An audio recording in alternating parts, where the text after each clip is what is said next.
TalkPaymentRadio.com. We give you a reason to come. The world's greatest radio. We give you a reason to stay. Radio the way it should be heard. You got the power. The views and opinions expressed are those of the host and guests and not necessarily those of TalkPaymentRadio.com, 3MR Production, its ownership, management, or staff. We've got the power. This is the Compensatory Concept with Mr. Neely Fuller, heard exclusively on TalkPaymentRadio.com, the world's greatest radio. Radio the way it should be heard. And now, Mr. Neely Fuller. If you do not understand white supremacy, which is racism, what it is and how it works, everything else that you understand will only confuse you. Only confuse you. Only confuse you.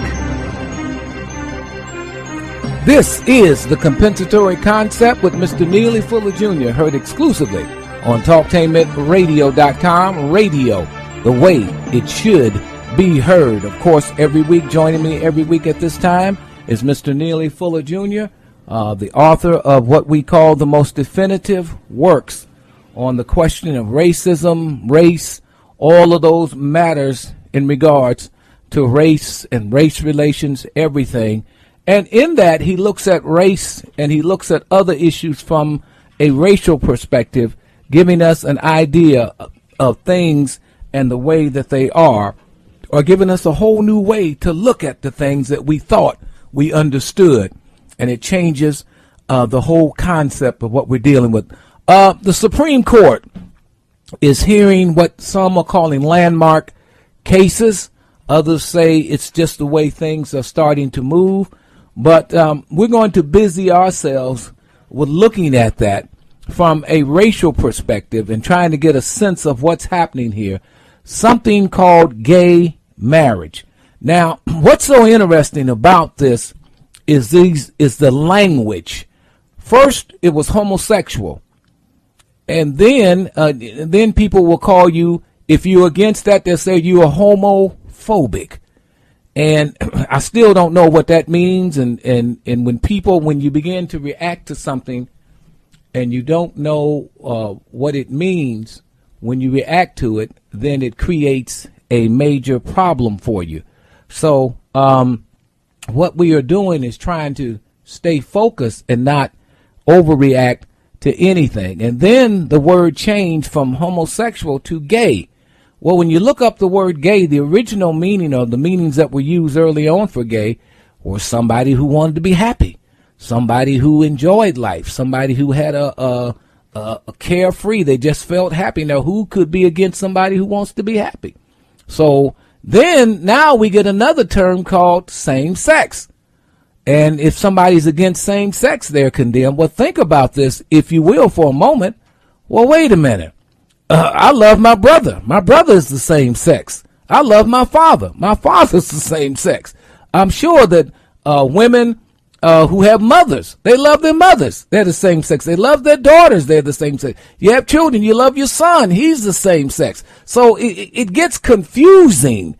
It gets confusing. And language, I think that's what has happened with this whole language game. It's created a mountain of confusion. But I think we can try to work it through with Mr. Neely Fuller. Mr. Fuller, how are you, sir? I'm still learning.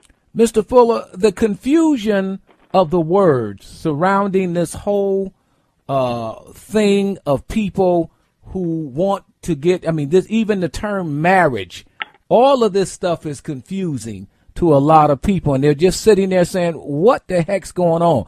Because according to studies that have come out, there are about 311 million people around that area in this area of the world called the United States.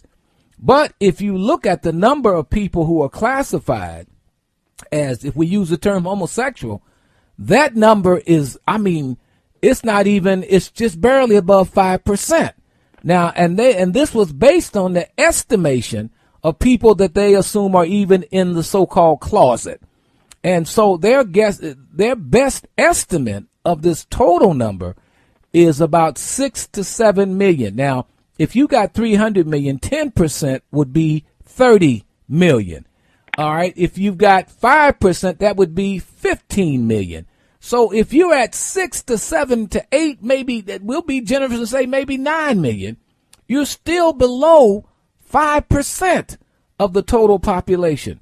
So, Mr. Fuller, how does this, okay, help me to sort this thing out. What does the code say about this issue, Mr. Fuller?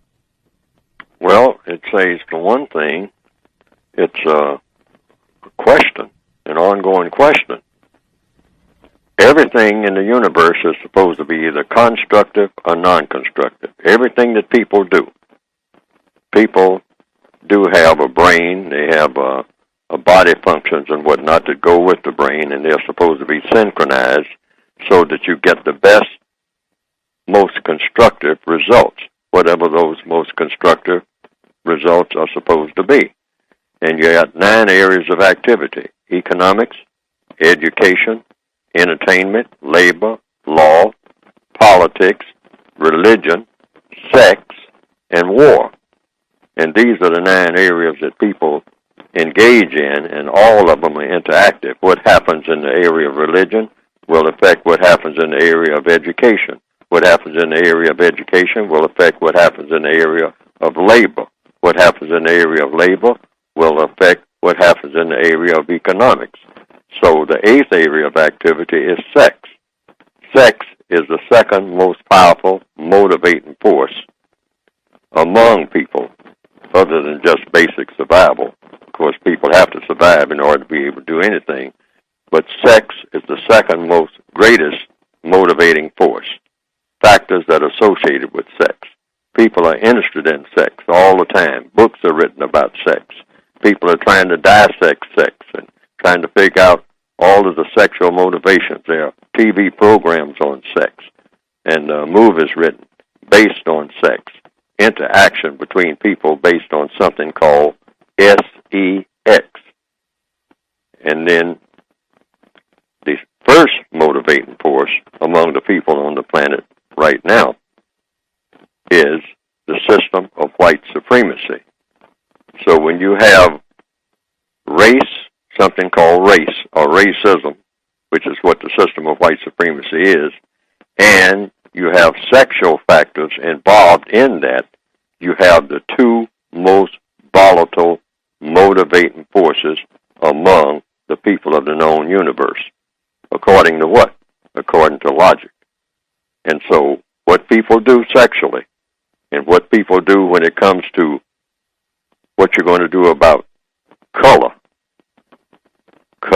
and sex, then you have a volatile mix there.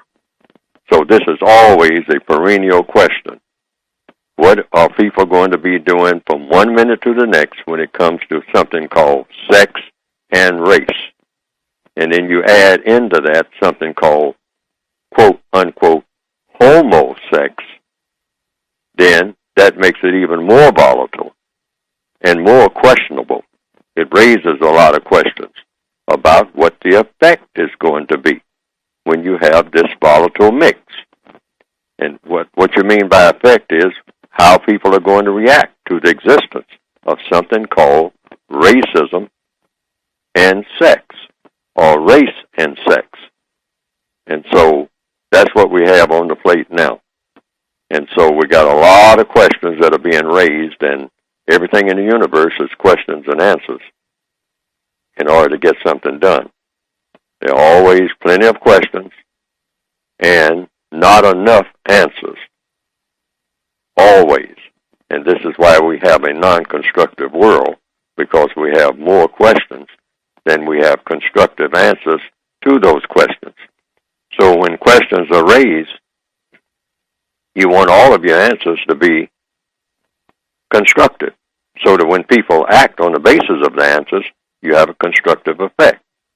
So before what they call the Supreme Court in this area of the world right now, they have some questions, and it seems, as of the last 24 hours or so, that there is a big question about what the answers are going to be. And so from what I understand so far, there's a lot more questions to be asked and a lot more questions to be answered on this subject of sex in the form of what they call gay marriage. And so it raises a lot of questions, just like you have mentioned, about the use of words.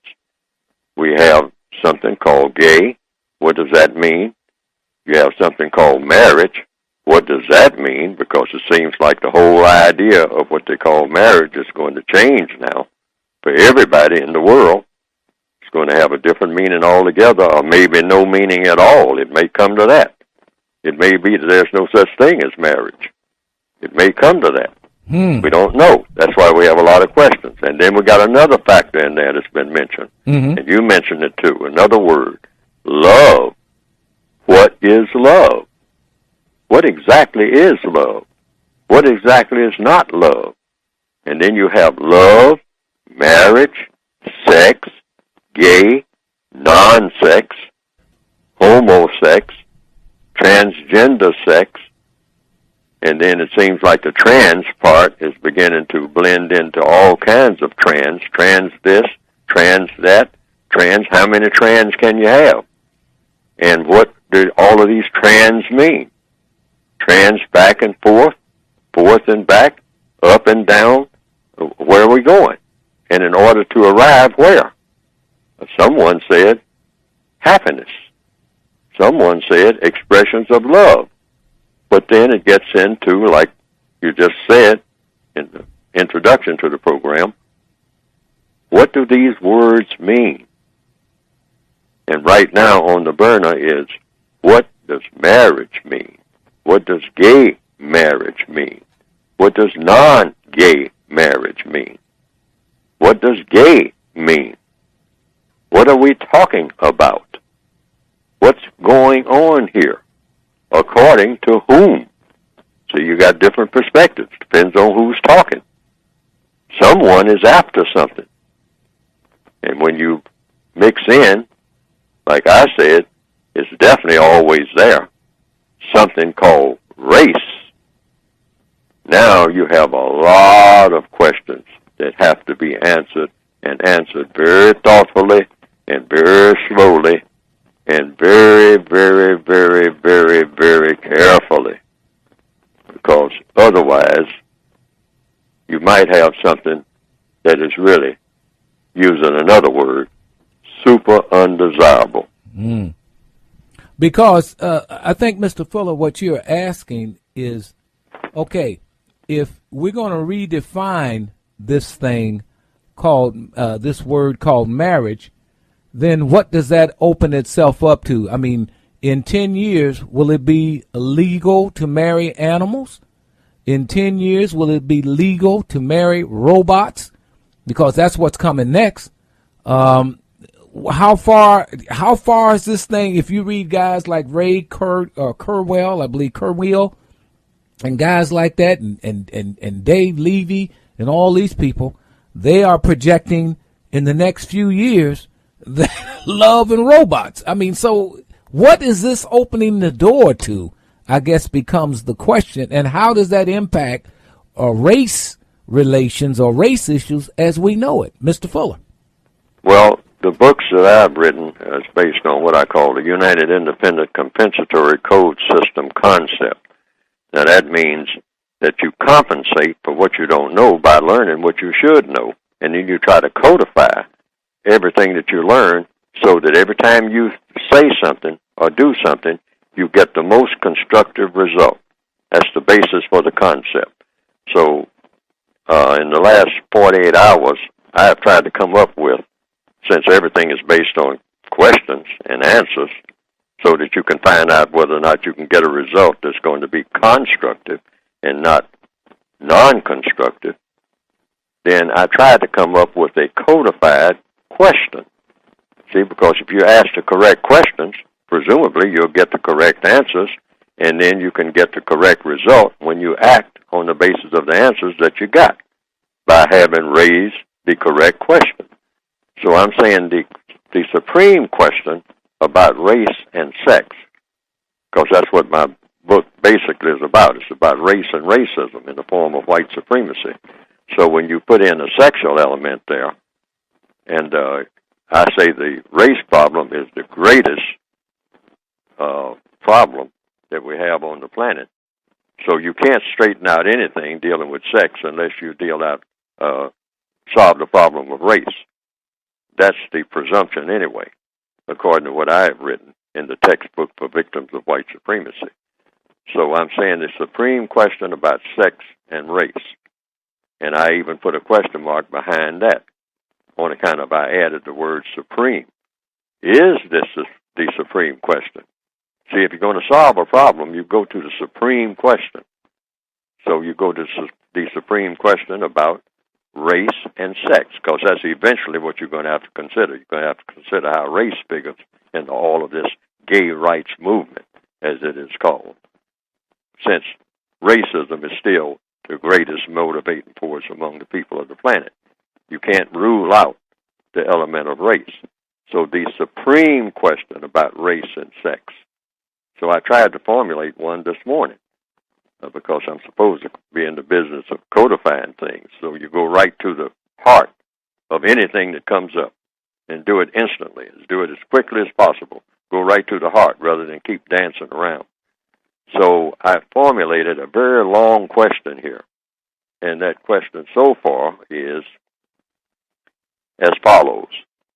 Is the so-called gay rights movement a major part of the hope for change that will best help result in the final replacement of the system of white supremacy with the system of truth, justice, and correctness between and among the people of the known universe?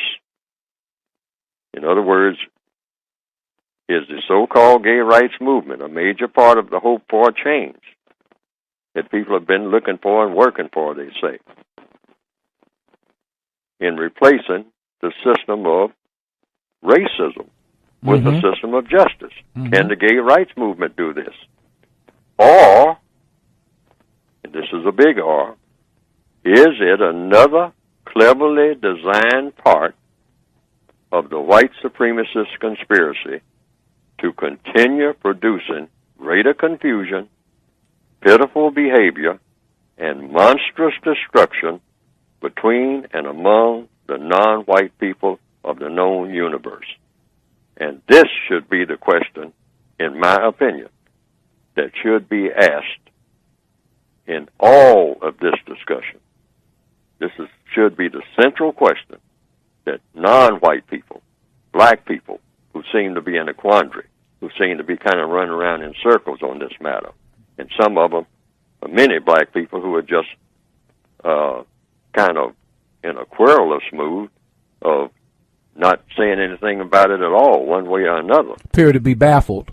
Yes, baffled by the whole thing. What is this all about? I mean, I need a job. I mean, you know, when did this become a priority?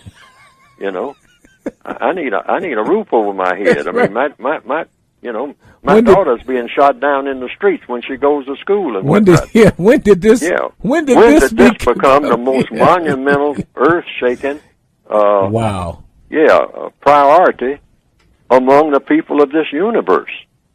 I mean, how did it get there so fast? I mean, you know, the Supreme Court, so I've heard, is some of the people on the Supreme Court have said, how did this get dropped in our laps all of a sudden? With all the things that are going on, we have to consider. And some people, I suppose, in the gay rights movement says, hey, this is the panacea. If you get on board with this, all of those other problems you're trying to solve will fall apart. The gay rights movement will solve the problems of everybody talking about anything, because that's what's holding everything up.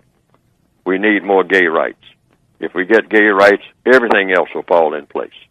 That seems to be what some people seem to be saying. The gay rights movement is the greatest movement that anybody ever thought of any kind, of all the movements that ever were. Labor movements, race movements, racism, wars that are fought about slavery and all like that.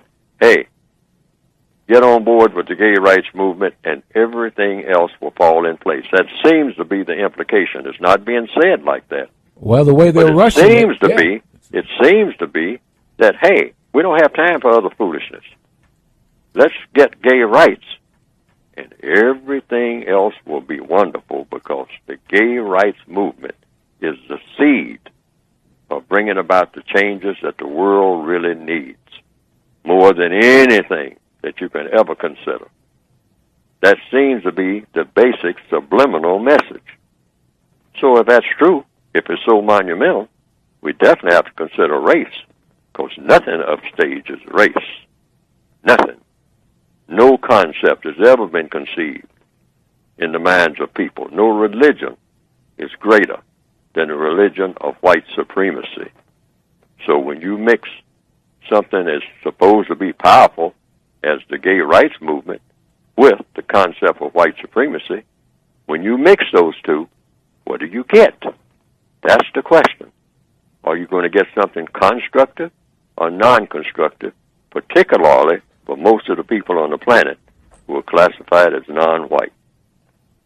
Mr. Fuller, stay right there. I just want to do this before we do this other thing. How many gay people are there in the United States? The Williams Institute at UCLA School of Law, a sexual orientation, law, and public policy think tank, estimates that 9 million, about 3.8 of Americans, are identified as gay, lesbian, bisexual, or transgender. The Institute also found that bisexuals make up 1.8% of the population, while 1.7 are gay or lesbian. The transgenders make up about 0.3. That would mean that if you go with that statistic, you are talking about 3.8% of the population is involved in this behavior or this lifestyle. 3.8%. Wow. Stay right there. More to come on more to come on Compensatory Concept with Mr. Neely Fuller, heard exclusively on TalkTainmentRadio.com.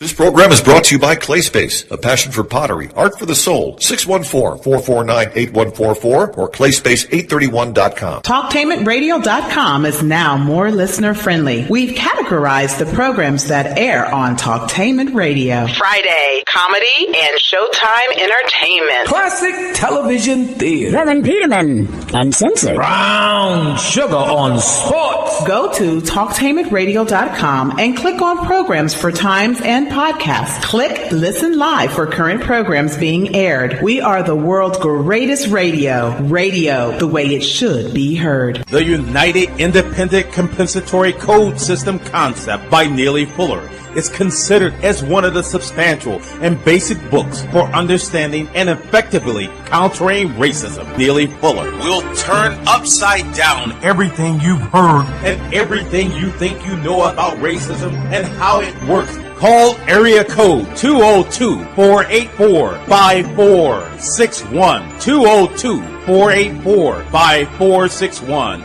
Hi, I'm Joan London, and if you're worried about your parent or a loved one living alone like I was, and you want reliable senior care information, then call A Place for Mom, the nation's largest senior living referral service. You'll get free information on assisted living, Alzheimer's care, nursing homes, even important financial information. They had obviously researched every place, not just given me names. Really? They found me a place for what she could afford, and it was magnificent. We're now very confident that she's safe, and they just helped every step of the way, and I can't thank them enough. So if you're struggling to find reliable senior living information, call A Place for Mom. This is a free service, and you can trust them to help you.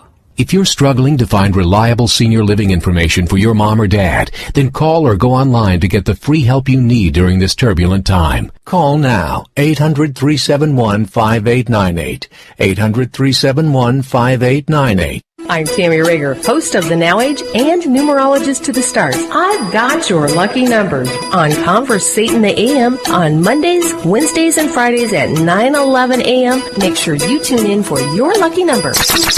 Punch in TalkTainmentRadio.com and click on Listen Live and listen for your lucky number.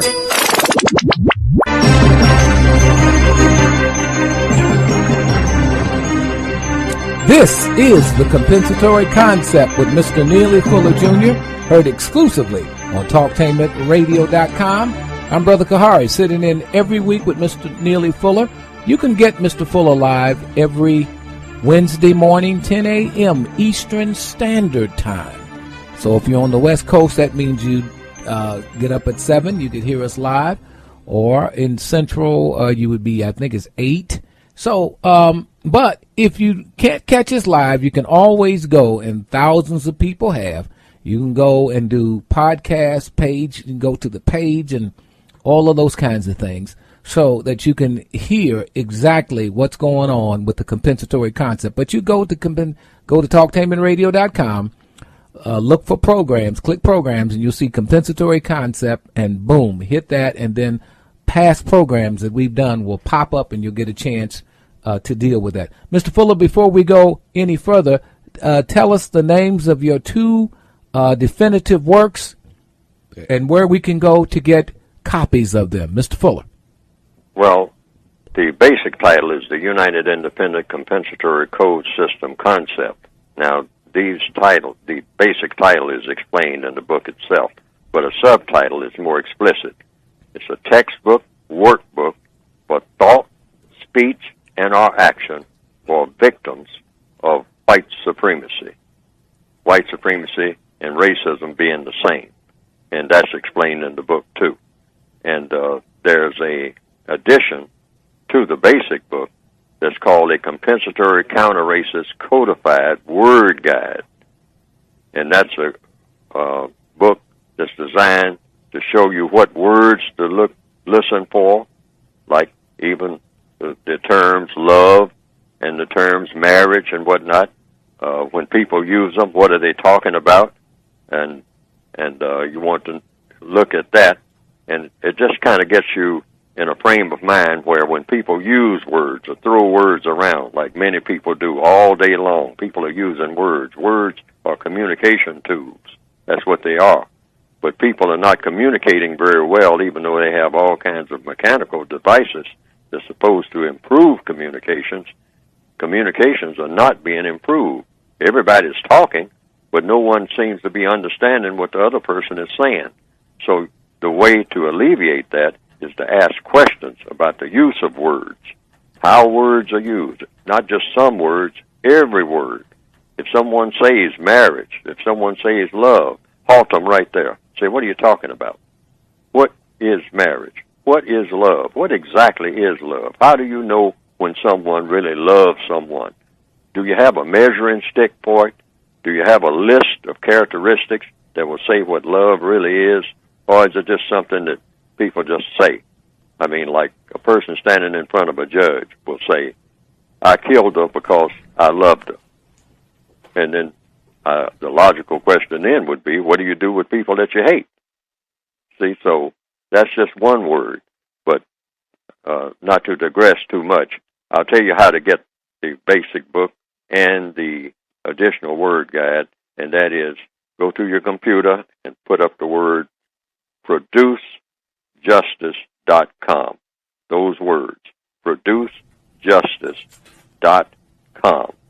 And then that will lead you to the screen that will show you a printout of how to get right. All you have to do is go to the both books. Right, go to the address section of where it is and put in producejustice.com, and that sure enough will take you there, because I've done it and other people have done it. I want to, Mr. Fuller, I want to play a segment from Dr. Umar Johnson. He talks about homosexuality, and I want to just play it, and then we can reflect on where you are with that, or we can go back to where you are just for this segment.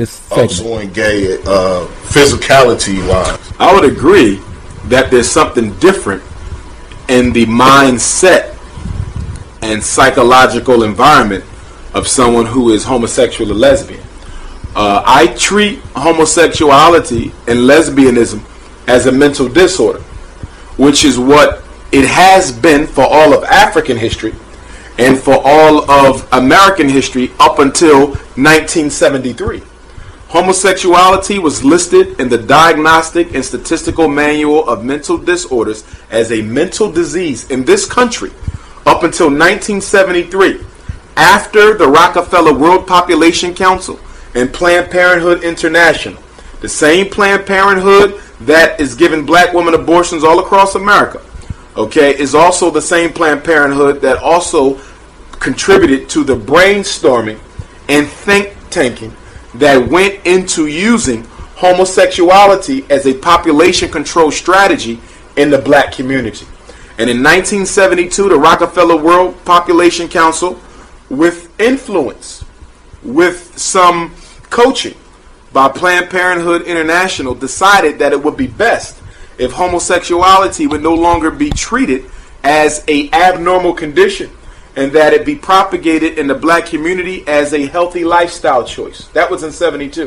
In 1973, at the annual American Psychiatric Association convention, homosexuality was voted out of the DSM as a mental disorder. So homosexuality has only been normal in America for about 37 years. In 1974, Secretary of State Henry Kissinger penned a national security memorandum called NSSM 2000. It was a population control document that looked specifically at strategies to control the black population rate across the world. It specifically named a handful of African countries, including Nigeria, that would be specifically targeted with population reduction, and it also discussed population reduction here in America. And although it did not specifically list homosexuality as a strategy, it talked about healthy sexual practices, it talked about birth control, and it talked about alternative lifestyle modifications that should be introduced into communities across America, specifically the black community, to reduce our population. White supremacy has three evil faces. The first face is light skin supremacy, where it teaches black people to worship color, where it teaches light-skinned people that they're better than dark-skinned people, and where certain dark-skinned people who can also be light-skinned supremacists mistreat their light-skinned brothers and sisters because they assume that they have a superiority complex when the truth of the matter is they have an inferiority complex. You have religious supremacy, where black people have been taught by white people and Arabs that you are supposed to force your religious beliefs on other people because that's the way they were forced on us in Africa. And then you have homosexual supremacy, which is the coming age of social order in the black community, where any black person, particularly black men, in order for you to be successful as an entrepreneur, as an athlete, as an entertainer, as a clergyman, okay, you're going to have to bend over and have sexual relations with the homosexual male to prove that you are still the white man's bitch. Wow. Okay. Woo! Goodness. This is a electric young man. I've had a chance to interview him before, and I'm sure, I don't know if you've heard of him, Mr. Fuller, but he's really, really a person who is I think he's a psychologist or a psychiatrist, but he's done a lot of work. But not that I'm asking you to respond to what he says. I think, though, that in terms of some of the things he's saying, it's kind of along, I hear a little bit of what you have been saying for years in there, because I remember way back when we first started discussing some of these issues, you were saying, you were talking about why is this being introduced in amongst black people. And I'd like for you to go back to that, if you will, Mr. Fuller. Because black people never took a vote on whether or not they wanted homosexuality. They never had a referendum. They never had a convention to discuss it. We live in a so-called democracy. We never ever, we just get, stuff just gets introduced to us. And we never ever sit down and say, what is this? What are we being asked to do? Why are we being asked to do it? So, Mr. Fuller, let's talk about what would be some of the, as you observe it, what would be some of the outcomes of introducing homosexuality into black people? Mr. Fuller. Well, I say that based on logic, first of all, why is it a movement? In order to, there are people who have engaged in those practices as far back as I can possibly remember. But it comes down to when you make a movement out of it, whom is the movement supposed to include? And if it's going to include white people with non-white people worldwide, and you haven't settled the race issue yet, and you are going to mix in something called Homo sex, who is doing this, and for what ultimate purpose? See, when people do things, they do things for purposes. And when they do it on a mass scale, you find out who is doing it and for what ultimate purpose. Just like I said a while ago in my statement, or in my question, rather, my long, elongated question about the supreme question about race and sex. Now, if you're going to have something called gay sex in that, along with all the other forms of sex, whatever that means and whatnot, and you're going to make a movement out of it, and you're going to consider racial elements in order to do what? Ultimately, in order to accomplish what? They say, well, in order for people to be individually happy, all right? But see, what individuals do may affect other individuals, even though that's even an argument. If what people do, if it's done in a certain way, it will not affect other people. But if it involves at least one other person, if one person does something that involves another person, that is a social element right there. Because that's what society means. It means one person doing something that either directly or indirectly affects the thought, speech, and action of a second person, just one, even if it's just two people on earth. If they in any way come in contact with each other, that's a social element going on right there. And they're going to be doing something. They're going to have an effect on each other just by their presence. Just by their presence. Two people interacting. That gets into another word. When are people interacting? When they come in contact with each other. What do we mean by contact? Do you mean you're touching the person? And if you're touching the person, touching that person how? If you're putting a hand on your shoulder, and that even gets into what do we mean by gay? Exactly at what moment are you gay? What moment are you gay? When you're smiling? When you're laughing? When you're skipping down the street, turning flips? Or when you're doing something that specifies that you are gay? And what is that something? See, everything is in the details. The truth is always in the details, so you can't skip over details. Exactly what a person is doing or not doing when that person is saying, you might say that the person is happy. The person, happiness comes in moments. So what is the person doing at that exact moment that that person is happy? Because that is the equation for happiness. Happiness is no such thing as being happily ever after, consistently. That's a phrase, sounds great, but people are happy in moments, only moments. That moment comes, and then the minute it comes, it's gone again.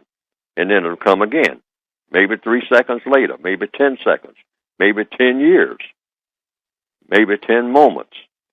But it comes in moments. And it's the same way with everything else in the universe. When people interact with each other, there's something going on there. So cause and effect. Everything in the universe is cause and effect. So when you say gay rights movement, and when you say homosexual acts, which people keep skipping past that, what exactly are you talking about? What act? Well, the act of getting married. Okay, what do you mean by married? And then when you get married, what do you do? Well, we live together. Well, you can say that about everybody on the planet. We share the planet. So are we all married? Everybody on the planet is married to each other? You can say that, depending on what? Context. And it depends on what you are doing at the moment you are doing it. So we have to get into specifics. Wow. I hope the Supreme Court will do that. Wow. Stay right there. More to come as we continue along this line, asking the question, gay, same-sex, homosexual? What does all of it mean? Are you confused? Let's help you to get some clarity by asking the correct questions. Stay right there. More to come on the compensatory concept with Mr. Neely Fuller Jr. heard exclusively on TalkTainmentRadio.com. TalkTainmentRadio.com is now more listener-friendly. We've categorized the programs that air on Talktainment Radio. Get up, get down Saturday. The Jazz Man. Super Cool. Melting Pot Blue. Pink Pearl Man. Go to TalkTainmentRadio.com and click on programs for times and podcasts. Click Listen Live for current programs being aired. We are the world's greatest radio. Radio the way it should be heard. My name is Al Edmondson. I'm a business owner and community organizer. I want to encourage you to visit the King Lincoln District, our community. It's a great place to live, work, and worship. Catch a show at the Lincoln Theater. Enjoy smooth jazz at the King Arts Complex. Enjoy great food and visit our historical churches and newly remodeled homes. Live, work, and worship the King Lincoln District.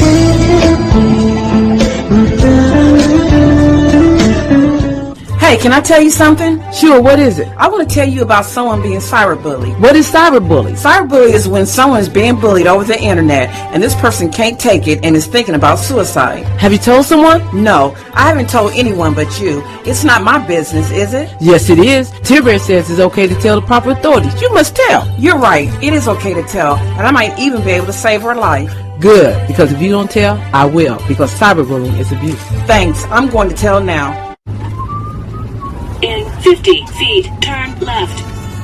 Why are you driving so slowly? After a few drinks, I'm taking it slow. Well, you're not fooling the cop behind you. What? Get ready to pay in 0.1 miles.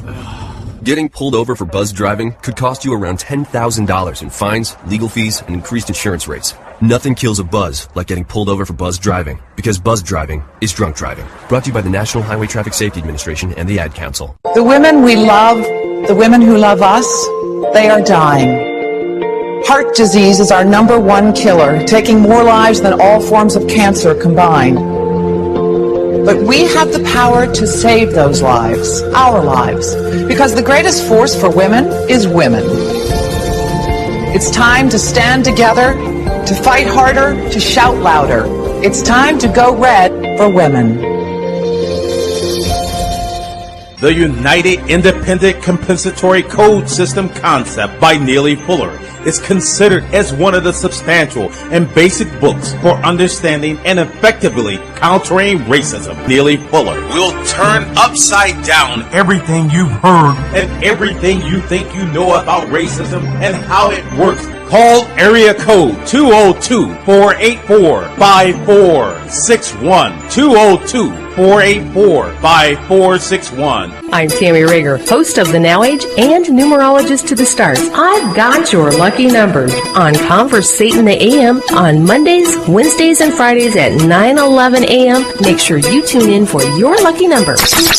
Punch in TalkTainmentRadio.com and click on Listen Live and listen for your lucky number. We've got the power. Justice is better than racism.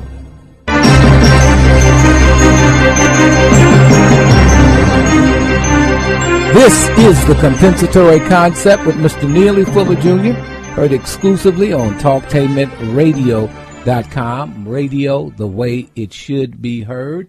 And you can get the compensatory concept, of course, by going on and going online to TalkTainmentRadio.com, and you click on programs, and then you go to compensatory concept, and then you can hear the programs that have already played from compensatory concept, or you can listen live to us every Wednesday at 10 a.m.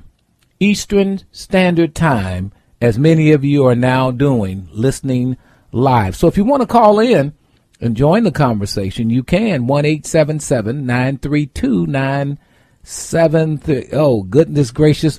Mr. Brother Ed, give me that number. 1-877-932-9766. I believe that is the number. But call in and join us live. Sometimes when you get older, your brain slips and things that you ought to know by heart. Sometimes you just forget because you do it so much. But I want to play another short clip from Umar Johnson on where he talks about black homosexuality. To rid itself of the black menace, and that is to say the unwanted 40 million black people in America. They came up with all types of strategies. In fact, there was a federal program that I'm sure you brothers may have heard of called Global 2000, which was initiated during the presidency of Jimmy Carter, where he put together a group of professionals, white scientific racists, to come up with a program for population control. The goal of Global 2000 was to reduce the population of Africans globally by 50%. That was the goal. So we see that homosexuality in 1972, that was the first time that it was being pushed as a normal behavior. The Rockefeller World Population Council and Planned Parenthood International. Now, this is the same Planned Parenthood that gives black women abortion. This is the same Planned Parenthood that was started by a racist white female, Margaret Sanger, who out of her own mouth said that the chief purpose of Planned Parenthood was to reduce unwanted black babies. It was Planned Parenthood and the Rockefeller World Population Council that got together and decided that one of the best ways to reduce the black population is not to kill them, but to prevent them from being born in the first place. And all right, that was Dr. Umar Johnson. We played different excerpts from his comments on the question of black homosexuality. Mr.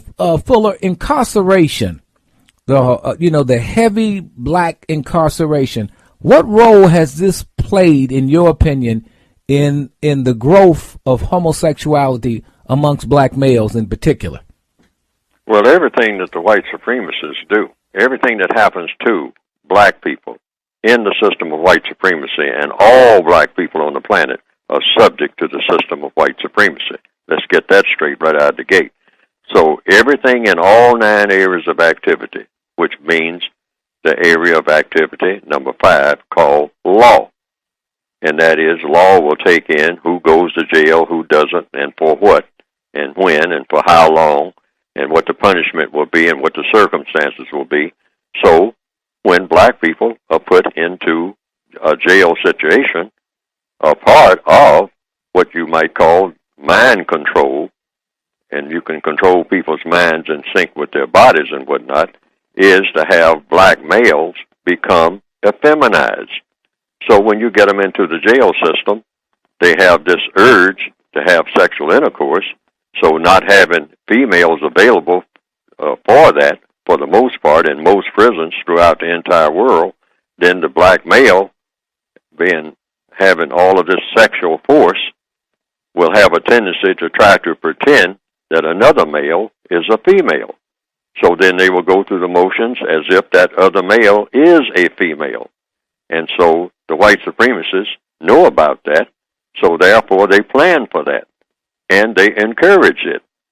And so when that black male comes out, I think one book, probably there are thousands of books, but I think the book written by one of the Patterson boys, of the Scottsboro boys, they call them, back in the 1930s, who were accused of raping a white woman. Once he went to prison, I think one of them in the book about, under the title of the Scottsboro boys, I remember reading many decades ago how one of them, I think it was Haywood Patterson, said that he had a serious problem trying to get his sex life back on track because, and he didn't go into details, but presumably it was because he had engaged in what is now called homosexual or gay behavior while in prison. And I imagine this goes on all the time on a huge scale, which is right on track with what the white supremacists would want. Because anything that addles people, anything that throws their victims off track of being universal man and universal woman, which is what they should be becoming, what everybody, including white people, should be trying to become universal people with the best characteristics of universal people. then we wouldn't have all of this dysfunction among all of the people, regardless of all of the areas of activity we are engaged in. None of them are being enacted in the way that people should enact. I think most preachers, particularly Christian ministers, will say that the entire world is messed up in all areas of activity, that we are all corrupt because we're in a corrupt world. Okay. And certainly I agree with that, and the system of white supremacy is making it more corrupt because it's designed to be corrupt. Everything in the system of white supremacy is corrupt. It's very well done. It is very sophisticated corruption, but corruption for sure. Okay. And very destructive of the people. And sex is a part of it. Right. So you were saying about this incarceration thing. Sure. It's all designed to help the system of white supremacy. Everything, the white supremacists don't do anything, including their part in the gay rights movement. They don't do anything that's not specifically designed to do harm to non-white people. That's the bottom you're line. saying one of the techniques of creating this prison industrial state is, that's for many names you hear, an mass incarceration of black men. A large part of it drives the fact, and I've heard Dr. Welsing say something like this, that once you lock them up or put them away, what you're doing is that as they go in as men, many of them, not all, certainly not all, we're not saying all, but many, while they're there, are engaged, or one way or the other have homosexual relationships. And what you're saying is that when they come out, it's like the Patterson guy was saying, he's still trying to get his sexual thing corrected. Is that what you're saying, Mr. Fuller? Yes. Yes, and it's been going on like forever, but they are accelerating it now. After the so-called civil rights movement, this is why many people in the so-called gay rights movement are saying, we are patterning after the civil rights movement. Right. Our movement. And so to the extent that the white supremacist has anything to do with it, and the white supremacist has something to do with anything that black people are going to be involved in, they always have a racist agenda. Now, that's not saying that all of the white people in the gay rights movement are racist, but if it's going to have anything to do with non-white people, and I see a lot of non-white people involved, all right, that means that the racists have already put their plans in place for the non-white people. Whether they're going willingly or unwillingly or unknowingly and all like that, this is all a racist agenda. Every bit of it. This gay rights movement is aimed at non-white people all over the world and is aimed to have a non-constructive effect. Unless I have misjudged on your monumental scale. Let's talk about when you say non-constructive effect. What do you mean?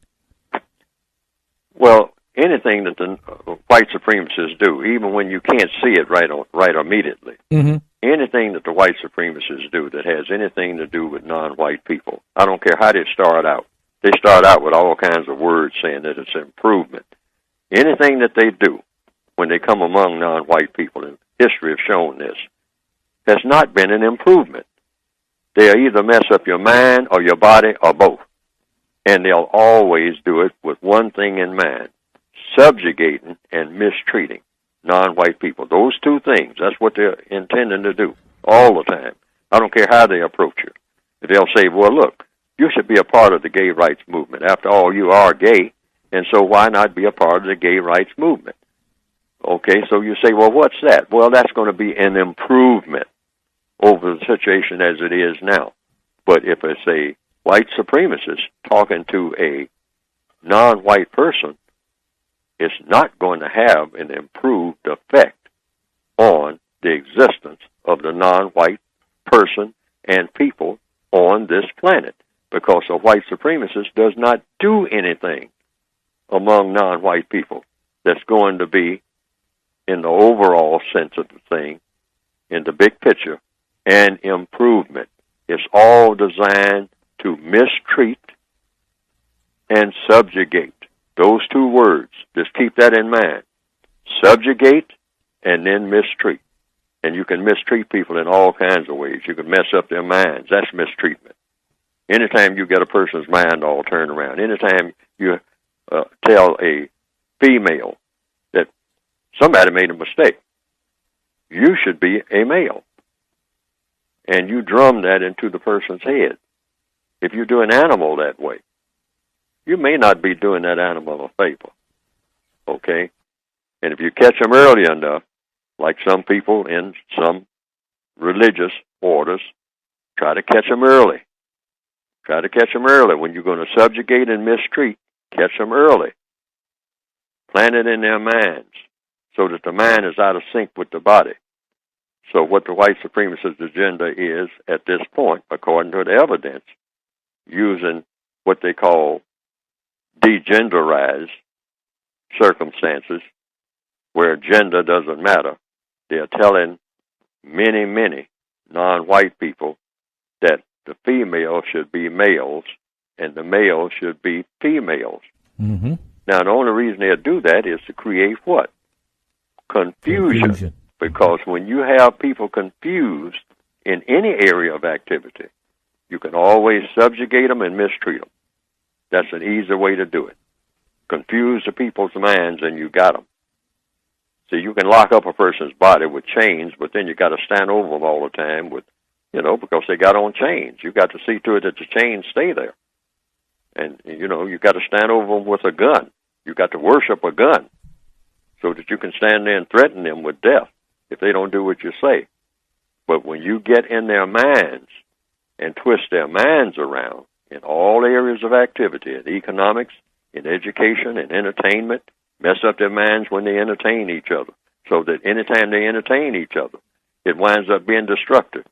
You start having law enforcement cars and blinking lights all over the neighborhood because black people don't know how to entertain themselves without being destructive, without killing each other or something. Okay? The white supremacists set this up. Doesn't look like they did it, but they did it. They're the usual suspects. And they do this in all areas of activity. So if you're going to do it in all areas of activity, including religion, then why not do it in the most potent area of activity? And that is the area of sex. And they always pay attention to the sexual activities of non-white people and keep that going in the direction that they want it to go, that's going to benefit their power in order to subjugate and mistreat the non-white people of this planet. That's all that they do. They don't have anything else in mind. Wow. Mr. Fuller, as you look at this issue, what are your closing thoughts? What do you think, what are the questions that black people ought to be asking about this whole issue of same-sex, so-called same-sex marriage and all the things related to it? Okay, well, I tried to come up with the codified question, see, because like I said, it's a question. We got about a minute and a half. Go ahead and repeat that. So is the so-called gay rights movement, is the so-called gay rights movement a major part of the hope for change, underline, hope for change, that will best help result in the final replacement of the system of white supremacy with the system of truth, justice, and correctness?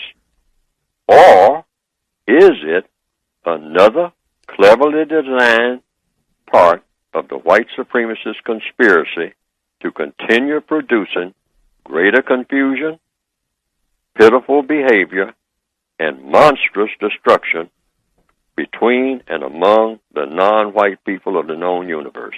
That should be the classic and perennial question until this whole thing is settled. Okay.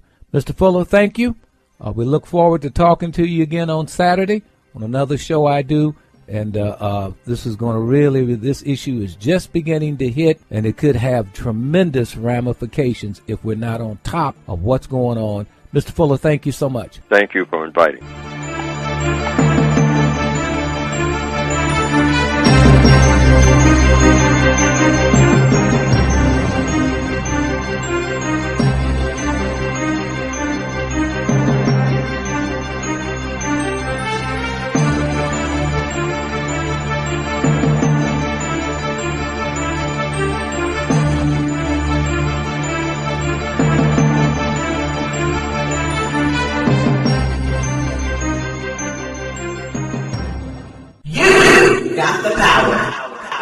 Radio, the way it should be heard.